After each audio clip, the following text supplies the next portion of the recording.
ข่าวสะเทือนขวัญสังคมเด็กน้อยผู้หญิงพ่อแม่แยกทางกันลูกอยู่นำพ่อไปเอาเมียใหม่ของพ่อที่เป็นแม่เลี้ยงหั้นทำร้ายร่างกายจนเสียชีวิต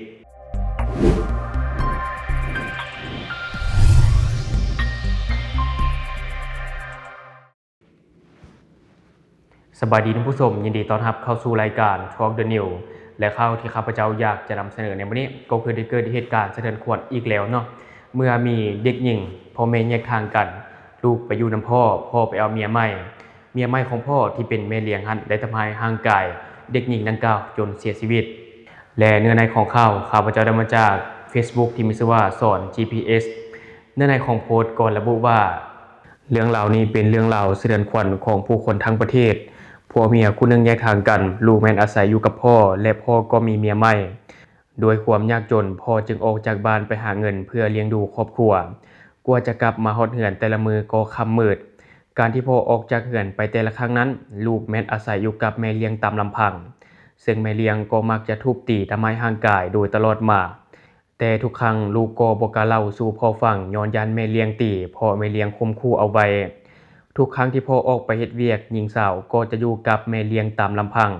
ถ้าแม่เลี้ยงใส่เวียกบ่ได้ใจก็จะทุบตีอยู่เรื่อยๆจนได้รับบาดเจ็บสาหัสย้อนแม่เลี้ยงใส่ของแข็งทุบตีตามร่างกายและบริเวณหัวหลังจากนั้นพ่อก็ได้นำลูกสาวนำส่งไปโรงหมอจนถึงขั้นนั้นลูกสาวก็ยังบ่กล้าบอกเรื่องราวที่เกิดขึ้นสู่พ่อฟังว่าอาการบาดเจ็บหนักนี้เกิดจากสิ่งใดจนกระทั่งพ่อทนบ่ไหวและเฮ็ดทุกวิธีทางเพื่อหลอกล่อถามเอาความจริงจากปากของลูกสาวจนกระทั่งลูกสาวตัดสินใจเล่าความจริงที่น่าหดหู่สู่พ่อฟังว่าถูกแม่เลี้ยงทุบตีโดยตลอดมาโดยแม่เลี้ยงได้ใช้ของแข็งฟาดใส่ร่างกายและบริเวณหัวหลายครั้งหลังจากที่เด็กได้เล่าความจริงสู่พ่อฟังบ่นานเด็กหญิงก็ได้ค่อยๆสิ้นใจไปอย่างสงบในขณะที่สายออกซิเจนก็ช่วยหยังบ่ได้เนาะหลังจากนั้นเรื่องราวนี้ถูกเผยแพร่ลงในโลกออนไลน์ของเราผู้ที่เห็นและก็ผู้ที่รับรู้เหตุการณ์ก็เข้ามาแสดงความคิดเห็นจำนวนหลวงหลายและวิพากษ์วิจารณ์คนที่เป็นแม่เลี้ยงคนดังกล่าว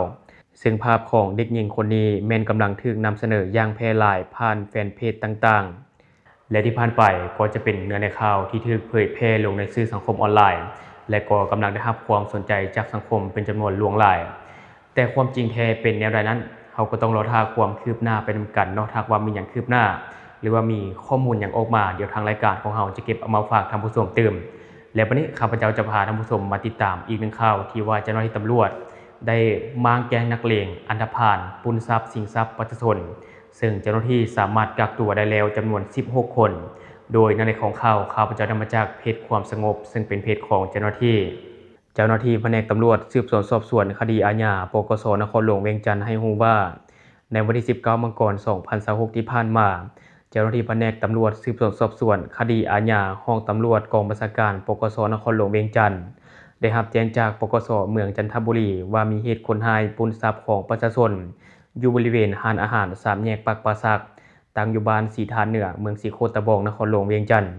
จากนั้นเจ้าหน้าที่แผนกตำรวจสืบสวนสอบสวนปกสเมืองจันทบุรีได้ลงกวดกาสถานที่เกิดเหตุผ่านการกวดการูปภาพจากกล้องวงจรปิดอยู่บริเวณสถานที่เกิดเหตุจึงรู้ว่าในเวลา 20:50 นของวันที่19มกราคม2026ได้มีกลุ่มคนร้ายใช้งาวฟันใส่ประชาชนและปล้นเอาโทรศัพท์ไปจากนั้นกลุ่มคนร้ายได้เอาตัวหลบหนีและในระยะเดียวกันนี้ในวันที่12มกราคม2026เจ้าหน้าที่แผนกตำรวจสืบสวนสอบสวนคดีอาญาห้องตำรวจปกสนครหลวงเวียงจันทร์ได้รับแจ้งจากปกสเมืองสีโคตะบองว่ามีเหตุการณ์ลักทรัพย์และชิงทรัพย์อยู่วัดไตน้อยรัตนมงคลตั้งอยู่บ้านหนองสโนคำเมืองสีโคตะบองนครหลวงเวียงจันทร์และในวันที่3กุมภาพันธ์2026เวลา 16 โมง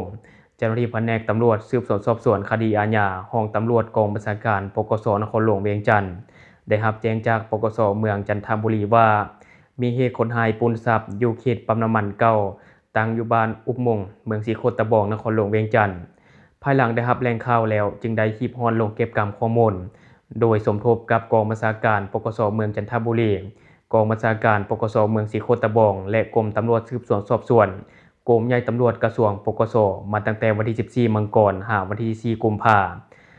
ซึ่งว่าสามารถจับกลุ่มผู้ที่มีส่วนพัวพันในการก่อเหตุทั้งหมดได้จำนวน16คนในนั้นมีหญิง1คนผ่านการสืบสวนสอบสวนพวกผู้เกี่ยวจำนวน16คนได้ให้การว่าพวกผู้เกี่ยวมักจับกลุ่มขี่รถจักรเลาะในเวลากลางคืนในขอบเขตนครหลวงเวียงจันทน์เป็นต้นแม่นเขตเข้มข้นและเขตประตูไสขี่รถจักรเลาะแต่ละครั้งมีประมาณ 8-50 คันขึ้นไปแล้วพากันก่อเหตุปล้นทรัพย์การลักทรัพย์และการชิงทรัพย์โดยนำไซมีดเงาเป็นอาวุธปุ้นจีบังคับเอาโทรศัพท์เงินและทรัพย์สินที่มีค่าและก่อเหตุไล่ตีกันตามเห็นภาพในสื่อสังคมออนไลน์ปัจจุบันคดีดังกล่าวเจ้าหน้าที่พร้อมดำเนินคดีตามกฎหมายและส่วนผู้ที่ถูกซัดทอดที่มีส่วนพัวพันในการก่อเหตุเจ้าหน้าที่จะสืบต่อนำกักตัวพวกผู้เกี่ยวมาดำเนินคดีตามกฎหมายต่อไปซึ่งปรากฏการณ์ย่อท้อของสังคมในลักษณะแบบนี้นับวันยิ่งเพิ่มขึ้นอยู่ในบ้านเฮาซึ่งว่าการเดินทางในช่วงกลางคืนในตอนนี้ก็รู้สึกบ่ปลอดภัยคือเมื่อก่อนเพราะว่าเฮาก็มักจะเห็นข่าวที่ว่ามีโจรไปปล้นทรัพย์ในตอนกลางคืนเนาะบางคนก็ปล้นเอารถบางคนก็ปล้นเอาเงินมันมีให้เห็นอยู่เรื่อยๆและนอกจากนั้นการรถสาธารณะหรือว่ารถแท็กซี่อันนี้ก็รู้สึกบ่ปลอดภัยคือกันอย่างเช่นที่หลายคนเห็นข่าวเกี่ยวกับรถแท็กซี่ในช่วงที่ผ่านมาเนาะก็น่าจะฮู้กันอยู่และบัดนี้เฮามาเว้าถึงสาเหตุที่ก่อให้เกิดปรากฏการณ์ย่อท้อของสังคม1ปัญหายาเสพติดเนาะที่ว่ามีคนติดยาเสพติดหลายขึ้นและนอกจากนั้นก็จะมาเว้าถึงปัญหาที่มีคนเล่นเกมการพนันออนไลน์เติมเสื้อต่างๆกลุ่มคนนี้มักจะไปก่อเหตุลักทรัพย์เพื่อที่จะเอาเงินมาเติมเสื้อเล่นเกมต่างๆและต่อมาก็จะเป็นปัญหาคนบางงานขาดรายได้บ่มีเวียกเฮ็ดกลุ่มนี้ก็มักจะไปก่อเหตุลักทรัพย์เอามาขายเพื่อที่จะเอาเงินมาใช้จ่ายในชีวิตประจำวันแล้วก็ไปใช้จ่ายฟุ่มเฟือยต่างๆและต่อกับปัญหาเหล่านี้ถ้าว่าเฮาบ่จริงจังในการแก้ไขแท้ๆบ้านเฮาอาจจะกลายเป็นบ้านป่าเมืองเถื่อนในอนาคตเนาะและก็ตามบ่หน่วยงานที่เกี่ยวข้องเข้าไปติดตามแล้วก็ประชาชนเฮาก็ช่วยเป็นหูเป็นตาในการแก้ไขปัญหานี้และทั้งหมดก็คือสิ่งที่ข้าพเจ้าอยากจะนำเสนอในวันนี้ท่านผู้ชมที่เบิ่งคลิปนี้มีความคิดเห็นแนวใดก็อย่าลืมคอมเมนต์บอกกันเด้หรือว่าอยากประกอบส่วนข้อมูลอยากตามนี้เตียนก็อย่าลืมฝากไว้ภายใต้คอมเมนต์ของเฮาแล้วเฮาจะเข้าไปอ่านและก็ตอบแลกเปลี่ยนประสบการณ์นำกันอย่าลืมสนับสนุนกันด้วยการกดติดตามช่องขอขอบใจ